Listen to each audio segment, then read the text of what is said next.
Agradeço ao Éder, agradeço a toda a coordenação do Sistema Nacional de Transplante, o gentil convite de participar desse importante evento. É um marco na história do transplante do Brasil. E me incumbiram de falar sobre a história e as perspectivas dos transplantes no Brasil. Eu vou me ater mais à história, porque as perspectivas, já dizia um comediante americano, é muito difícil da gente conhecer, saber as perspectivas, principalmente do futuro. Então, nós vamos falar um pouquinho do passado e alguma coisa do que a gente está prevendo para o futuro. Os transplantes começaram já há muito tempo, já há 6, 8 séculos antes de Cristo. Nós tivemos na Índia, na China, as lendas sobre o transplante. Depois tivemos toda a mitologia grega, com Dédalo, com as suas asas voando. Tivemos a quimera, mas nessa fase o mais importante evento foi o milagre de São Cosme e Damião. Este milagre que ocorreu no século III tornou esses santos padroeiros da medicina, e a data deles é a data nacional de transplantes no Brasil desde 1999. Depois nós tivemos outras tentativas no século XVI com transplante de pele, no século XVIII, principalmente na Inglaterra, com transplante de dentes, e aqui nós tínhamos uma particularidade muito interessante, que se repetiu agora há alguns anos, que é o comércio. Nesta época, se roubava cadáveres para tirar dentes e se comprava de doadores vivos também os dentes para serem utilizados. E essa prática só terminou com a utilização dos dentes de cerâmica, já quase no início do século XIX. Tivemos também Barônio, na Itália, que em 1808 já fazia transplantes de pele e observou que autotransplante funcionava, alotransplante era perdido e xenotransplante de pele era perdido mais rapidamente, e publicou isto num livro sobre transplante de pele. Já no final do século XIX, início do século XX, nós começamos realmente uma fase mais importante do transplante. E esta fase começou como começa tudo no mundo, com política.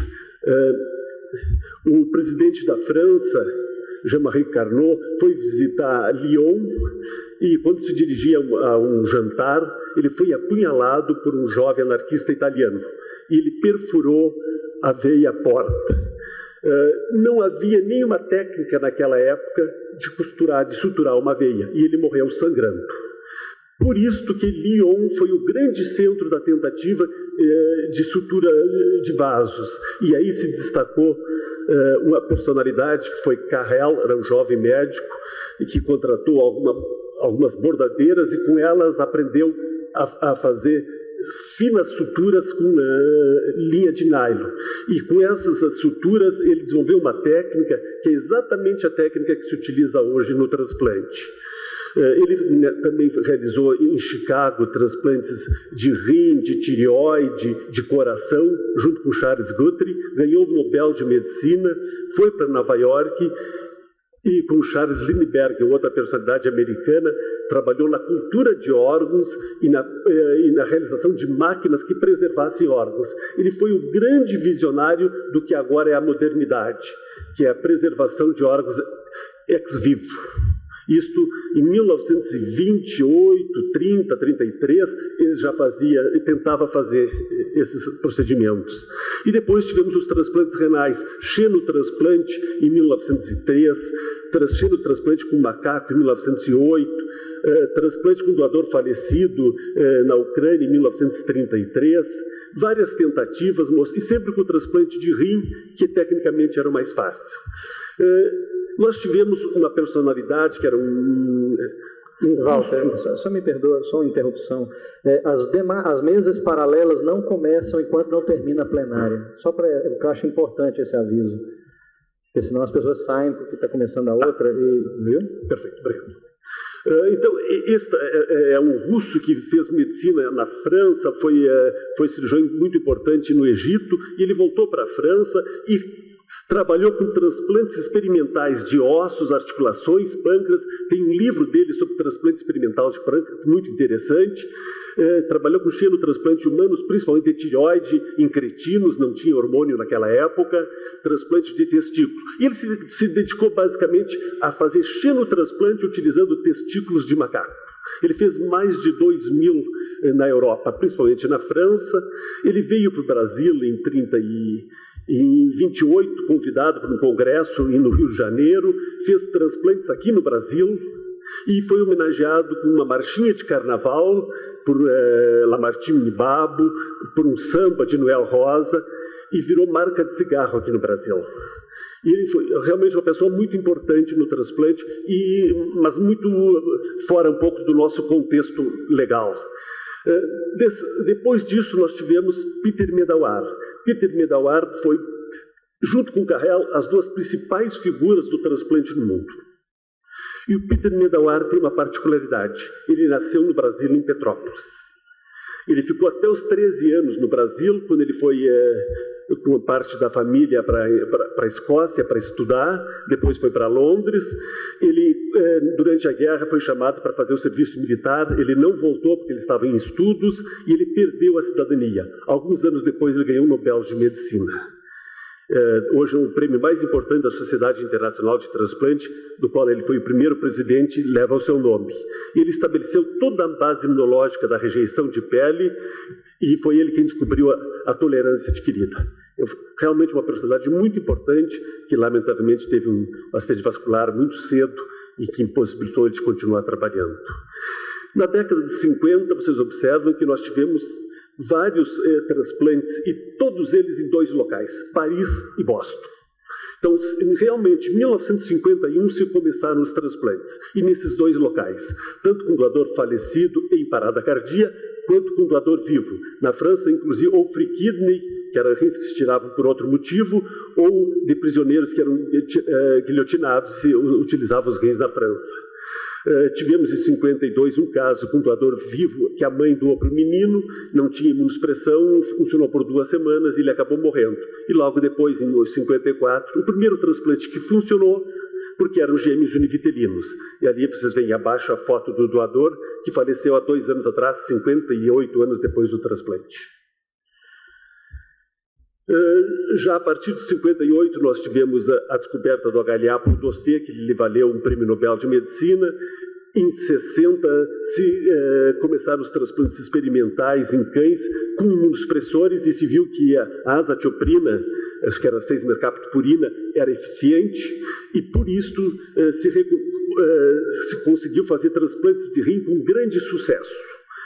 O grande sucesso era 50% de sobrevida no primeiro ano. E com esse grande sucesso dos rins, a partir de 63 se começou no mundo todos os demais transplantes. Fígado e pulmão em 63, intestino em 64, pâncreas em 66, e a grande novidade que mudou a história dos transplantes, o transplante de Christian Barnard de coração na África do Sul em 67. Mas todos esses transplantes fracassaram porque a imunossupressão, que era relativamente boa para o rim, ela não servia para os outros órgãos. E os transplantes só foram reiniciar os demais órgãos alguns anos depois, na era da ciclosporina. E aí então tivemos todo o avanço dos transplantes que se tem até agora. No Brasil, nós começamos em 38 com córneas na Santa Casa, 64 com rim, 68 com fígado, intestino, coração, pâncreas, 79 medula óssea, 84 se reiniciou o coração, 85 reiniciou o fígado, 87 pâncreas e rim e 89 nós tivemos pulmão.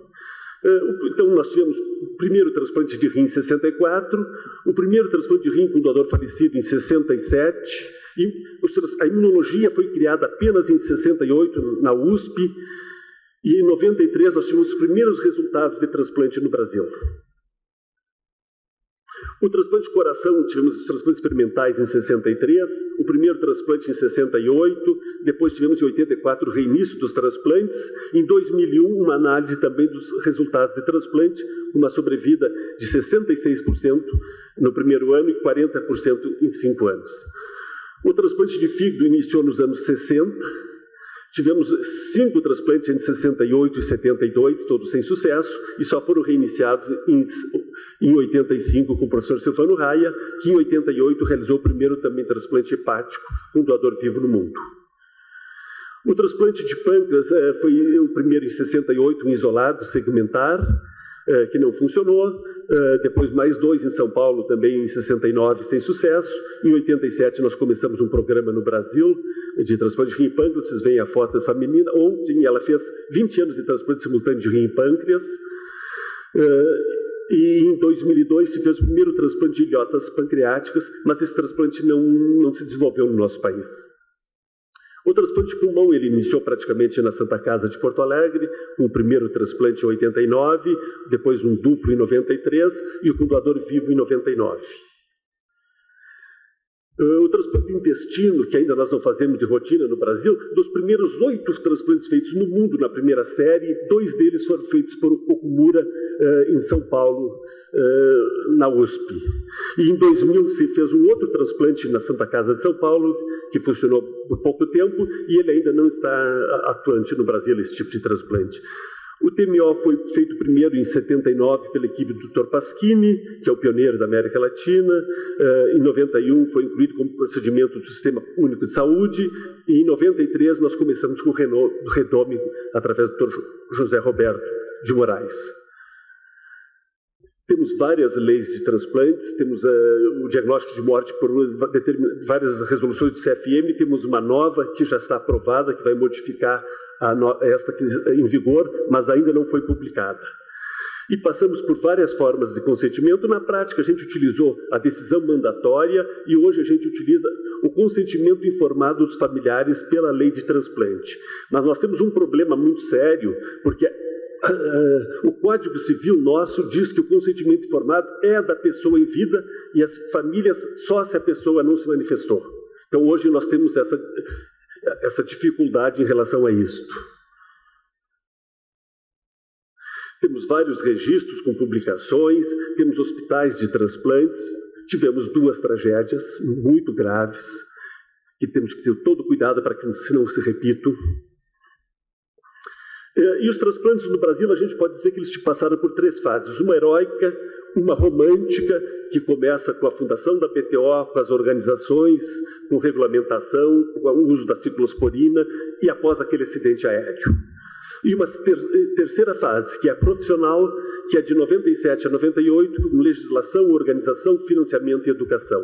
Então, nesta fase heróica, não havia remuneração, não havia estrutura e havia um conhecimento muito limitado sobre esse procedimento de transplante. A procura e a alocação ficava a cargo dos centros de transplante e não havia nenhum controle do Ministério.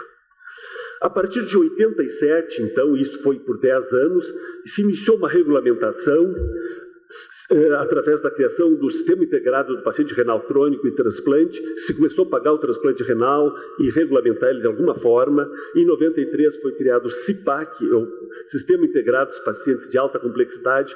Aí se controlou fígado, coração, pulmão e medula óssea, além do rim. E se começou a utilizar também, começaram as primeiras organizações de transplantes. O PITO no Rio de Janeiro, o SPIT em São Paulo e nós com a coordenação de transplantes do Rio Grande do Sul, entre 86 e 87. Então o Silvio passou a utilizar um modelo semelhante ao OPO americano, que essas coordenações, principalmente o SPIT e o RS, o PITO e o RS transplante, buscavam órgãos em vários hospitais. Com essas atividades, nós crescemos o número de doadores no Brasil, em verde, de 1 para 3 por milhão até 93 e não crescemos mais. Tínhamos 3 doadores por milhão de população.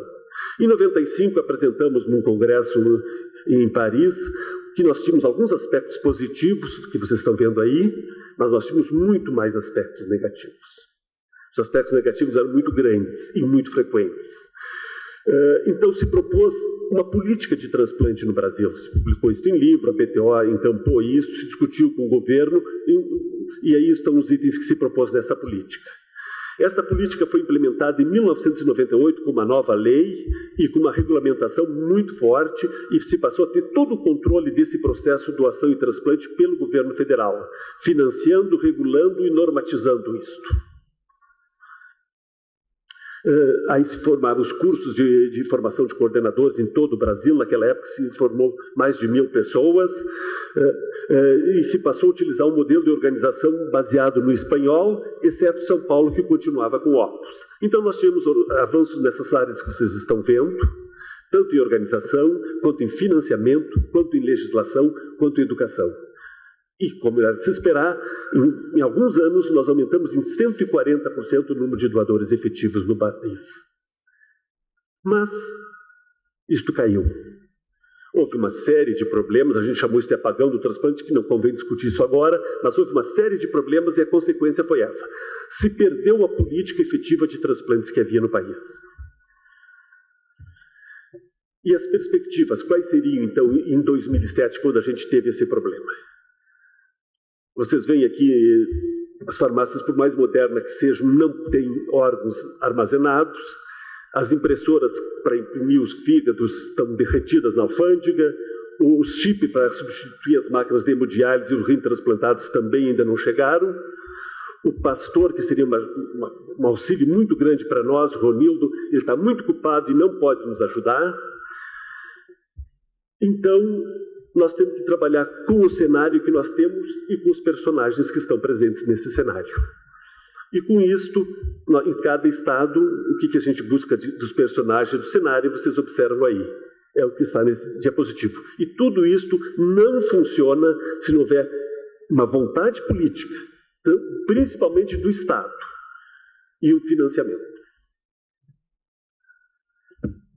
Então, em 2007, nós fizemos a primeira planejamento do Brasil.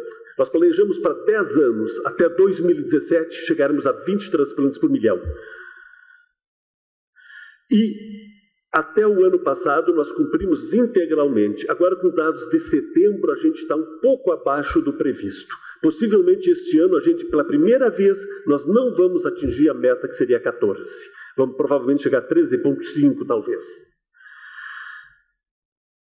E o que a gente precisa? A gente precisa notificar 56 por milhão. A gente trabalha com um piso de 70 mortes encefálicas por milhão de população. A gente precisa notificar 56 por milhão dessas mortes encefálicas e efetivar 36% delas. Nós tínhamos calculado em 50 e 40, mas é mais fácil notificar do que efetivar. Então nós mudamos para 56 e 36.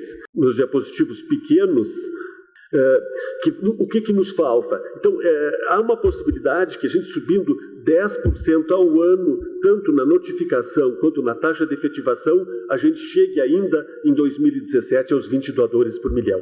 Mas esse slide aqui é um pouco semelhante, mas mais triste, que foi apresentado pelo argentino, que eu considero ali embaixo inaceitável. A gente tem 10 estados com menos de 5 doadores por milhão e temos 5 estados sem doadores, menos de 1 doador por milhão.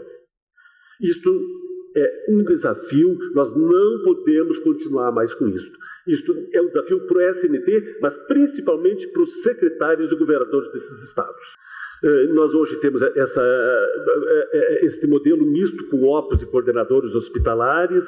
No Rio Grande do Sul, um dos tipos de OPUS é só para remoção de órgãos, me parece que é um modelo que possa ser utilizado no resto do país, que tenha cirurgiões à disposição 24 horas.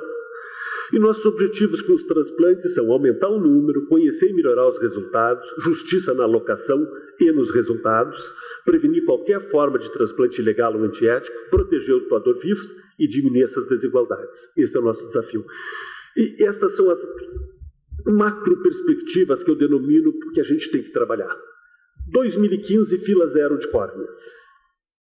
2015, o projeto mais 3. Todos os estados têm que ter pelo menos 3 doadores por milhão. 2017, todos os estados têm que ter pelo menos 5 doadores por milhão. E 2020, o projeto 20. 25 doadores, sendo 23 em morte cefálica e 2 pelo menos em morte circulatória. Sempre trabalhando com essas 4 pilares. Lei, financiamento, organização e educação. Nós não podemos sair disto. Nós não usamos ainda os doadores em morte circulatória, porque não estamos usando todos os doadores em morte encefálica, mas é provável que daqui 2, 3 ou no máximo 4 anos nós temos que começar esse tipo de doador. Nós já temos que começar a trabalhar com isto. E cada vez mais, aqui o HC, o INCOR em São Paulo, já com reparação de pulmão, nós vamos usar reparação de órgãos baseados lá nos trabalhos de Carrel. Temos que proteger os doadores vivos, ainda nos falta o registro de doadores, e isso a BTO tem que fazer. Nós temos que ter esse acompanhamento desses doadores a longo prazo, e isso é o SNT, o seguro de vida por 1 ano ou 6 meses para os doadores. Isso é muito importante. Na minha opinião, e essa não é uma opinião da BTO, é uma opinião minha, pessoal, se nós usamos consentimento informado, nós temos que ter registro de doador. Se nós usamos consentimento presumido, nós temos que ter registro de não doador. Como nós usamos consentimento informado, e nós temos um código que diz que é a pessoa em vida que define, eu sou francamente favorável que exista um registro nacional de doadores voluntário, na presença de testemunha, revogável, com valor legal e consultado apenas após a morte. Nós tivemos avanços recentes em prevenção de comércio, prevenção de transplante em estrangeiros. Houve modificação com aprimoramento nos critérios de alocação de rim, alocação de doadores limites funcionando. Houve uma série de avanços nesses últimos anos. Entretanto, nós temos vários desafios. O Éder tocou no assunto do fortalecimento do SNT. É evidente que o SNT é muito mais fraco que o transplante no Brasil. Até porque o transplante tem uma história de 40 anos e o SNT tem uma história de 13 anos. Mas o que me deixa muito... O Sorati, que estava agora aqui, o Sorati está há pelo menos 8 a 10 anos no INCUCAI. Nesses 13 anos, eu acho que o Éder é o 8º ou o 10º coordenador nacional. Quer dizer, quando tem toda a expertise, está na hora de sair. Isto vale para os coordenadores estaduais. Não adianta tu teres um conselho territorial com pessoas que trocam a cada 6 meses, que não sabem o que está fazendo ali dentro. Hoje no Brasil, e isso é uma coisa que eu quero passar para todos, uma parte da expertise está com as equipes de transplante, e essas não podem ser negligenciadas. Isto aconteceu em 2007, 2005, 2006, e quando caiu o transplante no Brasil. Um dos principais motivos foi o negligenciamento das equipes de transplante. Muito obrigado.